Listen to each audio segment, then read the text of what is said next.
Ora bem, falei aqui no detalhe, um palpite, de porventura aquela notícia difundida naquelas circunstâncias, àquela hora, seria porventura importante para a investigação. Isto reconduz-nos a uma outra faceta do jornalismo de agência, que é... Para alguns dos alunos entenderem melhor, tanto havia interesse das autoridades de investigação estavam a utilizar a Lusa como um instrumento para tentar despistar... Sim, eu acho que se passava o seguinte, Diniz, eu acho que, eu agora, pronto, confesso-vos, não é um detalhe, mas repugna-me mentir, compreenderão, é um detalhe, digamos, o que eu tenho presente é o seguinte: passaram-se uns dias, era um crime que incomodou a opinião pública e não havia suspeito, nem sabia. E começou a constar que o suspeito teria fugido para a Espanha. Portanto, o quase tenho a certeza é que, portanto, criou-se uma ideia, porventura errada, mas criou-se uma ideia de que o suspeito estava em Espanha. E, portanto, este alarido e aquela coisa, incompetente, o gajo fugiu para a Espanha e tal. E o senhor, enfim, fonte qualificada para o efeito, vem dizer, não, o suspeito está identificado e está em Portugal. Eu não estou a dizer que o senhor mentiu, tomem nota, não sei quem sou eu para dizer que ele mentiu. Quer dizer, não somos ingênuos. Eu depois conto-vos outra história até mais rica. Ele veio a ser encontrado. Veio a ser encontrado. Cá em Portugal. Cá em Portugal, em Lisboa, concretamente, onde estava há vários dias. Agora, eu admito, insisto, não estou a levantar nenhum labéu, eu admito que, sem embargo da tal fonte identificada, até estar a dizer a verdade, podia estar a mentir, não é relevante agora para o caso, isso também era inverificável, digamos assim, a não ser que eu provasse que o sujeito estava em Espanha, então eu faria uma notícia a dizer o fulano tal, diretor tal, é mentiroso, mas portanto, eu admito que na circunstância desse jeito, independentemente de ser verdade ou mentira, atenção, admito que desse jeito a difusão daquela notícia, a dizer que fulano estava em Portugal. Pronto. Eu gosto de falar claro, e depois porão as perguntas que entenderem, e quando digo desse jeito parece que estamos aqui a falar de uma coisa de favores. Não.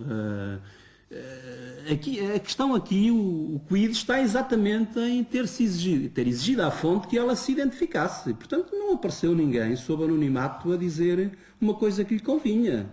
Não, apareceu um responsável a dizer que o tal suspeito estava não sei onde. Se verificar, eu jornalista ou outra fonte credível, se constatasse, se verificasse nas horas seguintes ou nos dias seguintes que fulano tinha mentido, e se isso fosse relevante do interesse público, porque o que afere a importância das notícias é o interesse público, não é o interesse do público, é o interesse público, o do aqui é dispensável. Eu posso fazer uma notícia a dizer que ele é mentiroso, mas isso é outra questão. Mas dizia-lhes eu, isto conduz-nos a uma coisa muito importante em agência, que é a rapidez e a instantaneidade.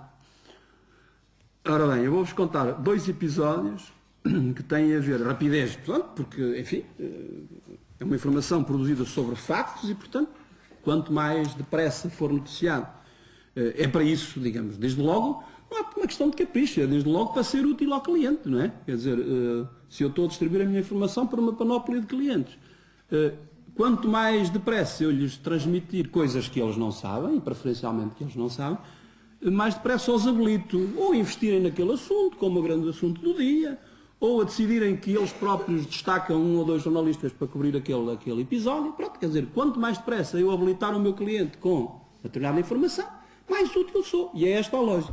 Pois há aqui uma lógica interessante em agência, que é a instantaneidade, que é a seguinte: como, digamos, em situações de grande importância, facto acontecido, é facto noticiado, é facto do conhecimento dos clientes, é facto do conhecimento do público. Eu sou protagonista de outras histórias em que, enfim, medeia entre a obtenção da informação e torná-la pública para não sei quantos bilhões de portugueses, 20, 30 minutos. Portanto, como imaginam, há determinadas situações em que este efeito da instantaneidade tem um efeito interessante. Prefiro chamar-lhe apenas interessante. Por uma razão fundamental, embora haja outras, que é, digamos, o que vai determinar de dinâmica da informação. Ou seja, conhecer-se um facto numa determinada circunstância leva a que outros interessados, outros agentes, outros intervenientes, outros protagonistas, digamos, pessoas conectadas com aquilo, venham a reagir, a tomar posições, De forma que vai determinar todo o desfecho daquela situação. Vou-lhes contar 2 episódios muito sucintos.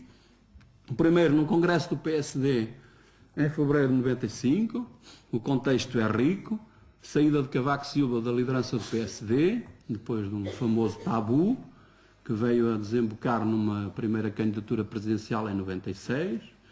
Portanto, final de 10 anos de governo de Cavaco Silva. Cavaco Silva com tabu para ser candidato presidencial em 96. Vitória de Guterres em outubro de 95. Estamos a 8 meses das eleições legislativas. A única coisa que se sabia com rigor nessa altura é que Cavaco Silva deixava a liderança do PSD, continuava a ser primeiro-ministro, estamos em fevereiro de 95, continua a ser primeiro-ministro até outubro de 95.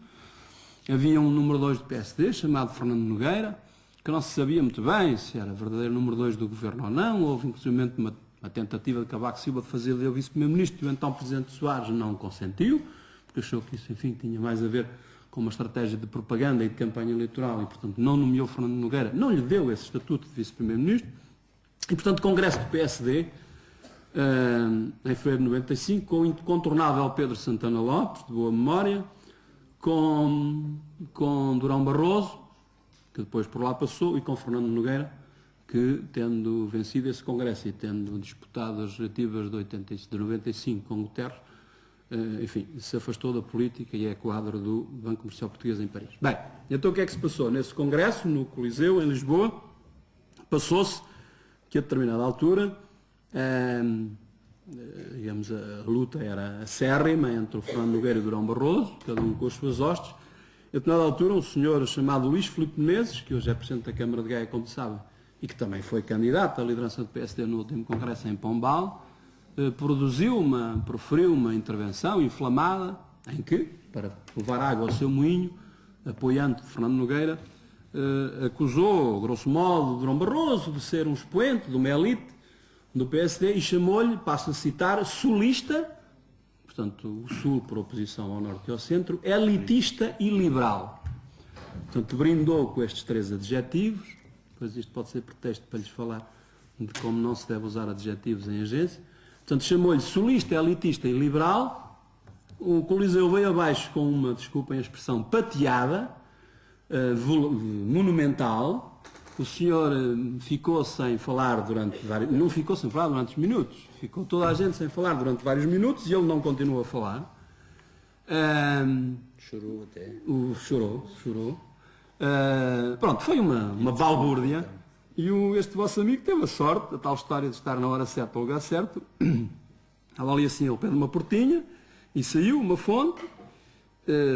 5 minutos depois daquilo, grande alvoroço, congresso interrompido, e a fonte disse-me: bem, então, fulano, que tu conheces bem, fulano, e então, Luís Filipe Menezes vai sair da lista onde estava numa lista do Nogueira para um órgão do PSD, fulano vai sair. Não há condições para continuar. Eu faço um primeiro despacho no Lusa, em que digo, portanto, noticiário, como imaginam, depois posso fazer um primeiro parágrafo, um noticiário tudo muito assertivo, portanto, uma fórmula muito sem adjetivos, muito normalmente construído com sujeito, predicado, tal. Portanto, eu não tinha esse primeiro parágrafo, diria sucintamente: Luís Filipe Menezes vai sair da lista tal em que estava para ser eleito para um órgão do PSD. Geri aquilo, confesso-vos, com alguma manha, no sentido em que percebi que tinha ali um filão engraçado e, portanto, a SIC deu aquilo instantaneamente. Portanto, quando o despacho da Lusa, nós chamamos de despacho para evitar um anglicismo, não é, Dinis? Que é o take, mas eu não gosto muito de anglicismos. E, portanto, o despacho da Lusa chegou a redações, eu, no caso concreto, soube da SIC, não, foi o que vi mais tarde e que me contaram. Portanto, a SIC interrompe a emissão com o Rodrigues Carvalho e diz: a Lusa acaba de distribuir um despacho a dizer que Luís Filipe Menezes está sem condições para continuar.